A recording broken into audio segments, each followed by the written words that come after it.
এখানে আমি গোটা জিরে আর তেজপাতা, শুকনো লঙ্কা সব দিয়ে ফোড়ন দিয়ে দিয়েছি। তারপরে আমি যেই মশলার পেস্টটা বানিয়েছিলাম, পেস্টটা আমি দিয়ে দিলাম। তো হলুদ গুঁড়ো, জিরে গুঁড়ো আর কাশ্মীরি লঙ্কার গুঁড়ো আমি দিয়ে দিয়েছি।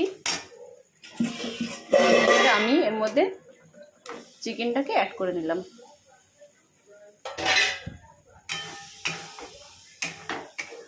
চিকেনটাকে ভালো করে কষিয়ে নিতে হবে। স্বাদ মতো লবণ দিয়ে দিলাম। চিনিটা অপশনাল, চিনিটা চাইলে তোমরা দিতেও পারো, আবার নাও দিতে পারো। তোমরা হয়তো বললে বিশ্বাস করবে না, কষানোর সময় যে এত সুন্দর একটা গন্ধ বেরোচ্ছিল যে কি বলবো। তোমরা বাড়িতে ট্রাই করলে তখনই শুধুমাত্র বুঝতে পারবে, কারণ ফোনে তো তোমরা গন্ধ পাবে না।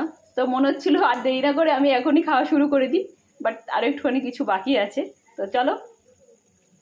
তো দেখো খুব সুন্দরভাবে চিকেন থেকে তেল বেরোনো শুরু করে দিয়েছে। তো আর একদমই টাইম না নষ্ট করে আমি চিকেনের মধ্যে জল অ্যাড করে দিই।